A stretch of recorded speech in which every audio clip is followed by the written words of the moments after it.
Yeah, we're going to have to address something quick before we start this video. We've seen the transfer of power. We have seen the transfer of power from people with business degrees and economic degrees to people who hold faggy Ds. We have single-handedly seen hedge fund managers get the living piss beat out of them by 18-year-old Robinhood investors in their basement. Beat the piss out of your mule boy. This is a monumental time. You know, this is really something. This is really something. And we have seen a small group of individuals on a subreddit, Wallstreetbets, single-handedly take over an entire stock. And not just like a small penny stock, a literal stock. Take it over, squeeze the living crap out of it, and increase it almost 1,000%. It's incredible what has happened, and it needed to be addressed. Like and subscribe, enjoy the video.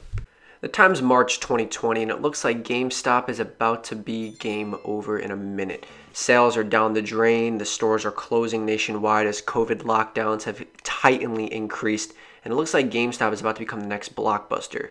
So while stores are closing nationwide, sales are plummeting, and stock prices plummeting even farther, most investors are getting out of GameStop at around $3 a share. But there are a few others that saw this madness and chaos as an opportunity. Others like Michael Berry and others like Wallstreetbets. These sick, twisted individuals continue to buy and throw their stimulus into GameStop equity and long, deep out of the money calls. They continue to buy and buy no matter how many analysts, Melvin Capital, or any people on the street said how stupid and foolish it was. They continued to buy. So while GameStop's same-store sales were continuing to decline 12.7% quarter two of 2020, something interesting was happening in the e-commerce department of GameStop. In that same quarter, their e-commerce sales exploded 800%, and this eventually led to the catalyst, which was the Microsoft strategic partnership with GameStop, which gave them the fists to fight any short that dared. Shorts like Melvin Capital. Melvin Capital Management, $7 billion AUM, and apparently has a massive short position. But now I want to talk to you about another kind of shortage entirely, a stock shortage that's dominating the action underneath, as I like to call it, and it's called the busting of the short sellers. That's right. There are individuals who are banding together, and they are busting the short sellers. We're seeing short squeezes after short squeezes after short squeezes. Some of them have generating such major gains that I'm talking about. Yes, take GameStop, Bed Bath & Beyond, last 2 days. Let's talk. I don't normally discuss these issues. I don't like to talk about a short squeeze. It's not investable. I don't want to encourage it. It has to do with the mechanics of money management. You know short sellers bet against stocks, right? They want them to go lower. The way they do that is by borrowing shares from the vault of a brokerage. Then they sell those shares with a plan to buy them back later, hopefully at a lower price. The key here is that those borrowed shares must be found and be returned. Most of the time, the system works well. But periodically, and more than ever right now, you get a situation where so many people have shorted a stock that they can't locate shares to return them to the real buyers. When that happens, you end up paying a fortune to close out your position sometimes. Your broker will do it for you if you can't do it yourself. It's a nightmare. I've been caught in a short squeeze when I was at my hedge fund. About 30 years ago, I bet against a bunch of banks that everyone hated at the time. It was during the savings and loans crisis. In particular, I'd shorted shares in a bank headquartered right here in Rutherford, New Jersey. Unfortunately, so many other people had shorted it too that my broker called me one night and said, hey, listen, unless I found stock to return to him, he'd just buy it back and close out my position in the open market at any price he wanted. I couldn't find any shares. So they bought back the stock that night at a massive premium to where it was actually traded twice the level. Now, there's a short squeeze. The funny thing, the bank I was shorting, it went bust not long after. But because I couldn't locate any shares, what would have been a huge win turned into a gigantic loss for me. When you short a stock, you're always on the hook to your broker, and sometimes that blows up right in your face. And right now, it is blowing up in somebody's face big time. Yes, I am seeing short squeezes all over the place. In many cases, they are actually being orchestrated by motivated young stock buyers who are explicitly trying to crush the shorts using websites that, frankly, are a lot of fun, but I think are encouraging people to do something that I hope they continue to make money on. They may not. And that brings me to GameStop, the troubled video game retailer. For years, this stock has been absolutely hated because the whole industry's been moving online. So shorting GameStop had been like shooting fish in a barrel. But then two things happened. First, a highly acclaimed activist investor, Ryan Cohen, joined the board of directors. Got a good track record. He's the guy who founded Chewy, the phenomenally successful online pet food retailer. Second, and more important, the new PlayStation and Xbox launched, and you can't find them anywhere. There's so much demand. Suddenly, the short sellers who'd made so much money in this stock were on the run. Remember when I said there were too many people that shorted Rutherford Bank? So I ended up getting bought in. Right now, an astounding 144% of GameStop shares have been sold short. Oh, that's far more than there is. That's not right. Shares can't be borrowed. When you can't find shares to borrow, your broker will close out your short position, which is how something like GameStop could tack on 27% today. The thing is, this is not a regular short squeeze. We have a ton of enthusiastic young buyers in this market. They love to get behind stocks and flood all the social media sites with recommendations. Think Wallstreetbets on Reddit, the popular online information site. Right now, if you go to those sites, and I encourage you to take a look at this, they're populated mostly by younger readers and participants who are plainly, openly plotting to blow up the shorts. In this case, by buying GameStop at any price and bidding the stock up, up, and up to crush the shorts so they have to get it taken up. It's incredible to watch. I think they're succeeding beyond their wildest dreams. Back in August, GameStop traded at 4. Then it went to 15 when the new consoles launched, and we realized video games would have a great holiday season. Then it jumped to $20 when the activists joined the board. And then, since then, the buyers have hit the stock message boards and urged a gang tackle of the shorts. GameStop has now doubled in 2 days.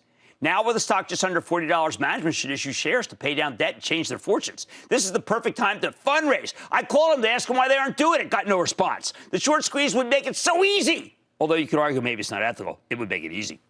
But there are some that stand out more than others. Some that have been around in GameStop since the start. And some that had the balls to throw everything they had into calls. Let's look at our man DeepFuckingValue right here, who currently is sitting on a whopping $5.7 million worth of GameStop. Let me say that again. $5.7 million worth of GameStop. But how? How, you may ask? Well, let's take the clocks back to March, as we described earlier, and let's see what this sick, twisted individual had in store. We throw it all the way back, and here's what it looks like.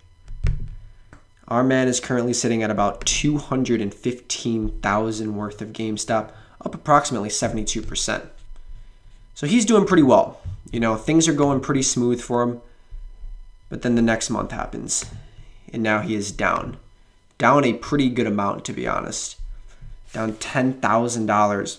As you guys can clearly see, he has July 17th, 20 calls, $6 calls, $12 calls, $8 calls, $15, $20, and $12. All that he is down a pretty good amount on, except for the $6 call, which he is up over 100%. But the story gets interesting here, because our man instead never panics once. He's then down 17% the next month, then down 41% the month after that. Stuff is starting to look very, very bad for our man Deep Value. Down a whopping $61,000 on his play. Things are not looking good for him, but he has an option to make. Does he have diamond hands? Diamond freaking hands. And it continues to go up and up and up. Our man is now sitting up 271% on these same options he was down over 40% on before. And it just continues to go up and up and up until he eventually hits his first $1 million gain at the end of September, up $1.1 million. But $1 million is not enough, obviously. Come on. Our man decides to hold and roll over those calls. And as ugly as things have gotten in the past, he has known since the start that this would be it. This is where he would make his money. And things obviously get rough at times, you know, being up 2.2 million in October, then being only up 900,000, you know, losing over $1 million, nothing phases him. Nothing phases him at all. And we scroll all the way to today. All the way here. And our man is sitting up $3.8 million. About to be a lot more as well, considering the fact that GameStop is up another 50% today alone. Our man is a hero, a king among men, a god among kings, and why he deserves his place in the Wallstreetbets Hall of Fame.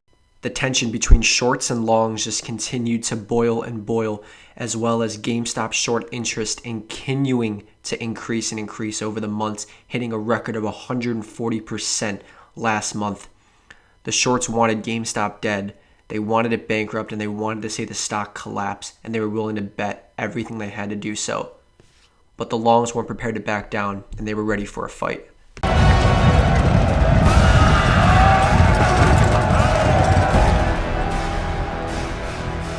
This is where we hold them! This is where we fight! This is where they die! And these Shield boys! Remember this day, man, for it will be yours for all time!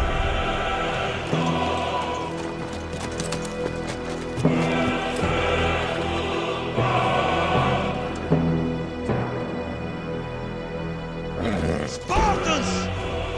Lay down your weapons!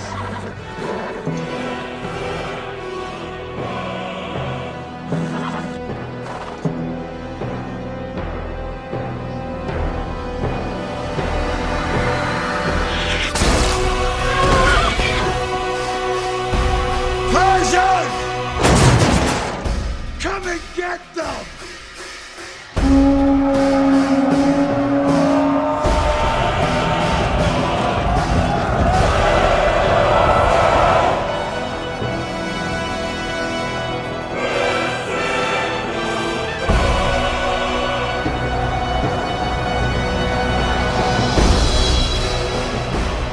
Hold!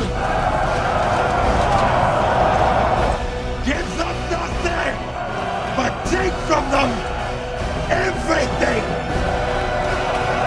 Stay!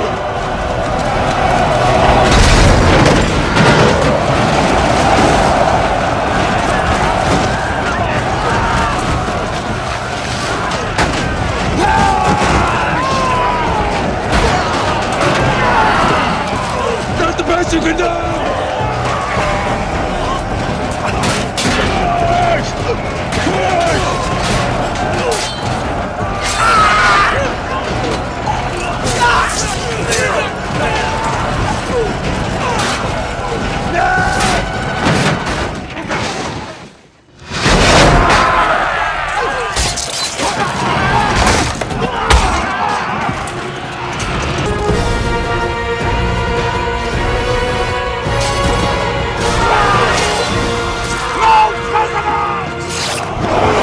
No mercy!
When the dust had settled and the fighting had stopped, our man DeepValue's account value was left at $7.368 million. There are some that go down as heroes, some that go down as legends. Our man DeepValue was going to go down as a god. Having one of the ballsiest riskiest, most insane trades I think I've ever seen in my entire lifetime. And to do it all on GameStop. Hats off. All awards and all the glory will go to you, Deep Value. Let that be a lesson to all of you. If there's a will, there's a way. And Deep Value has proven that. Doesn't matter the company, doesn't matter the stock. If you believe, you put it all in there, you have diamond hands, you might just end up a god like him.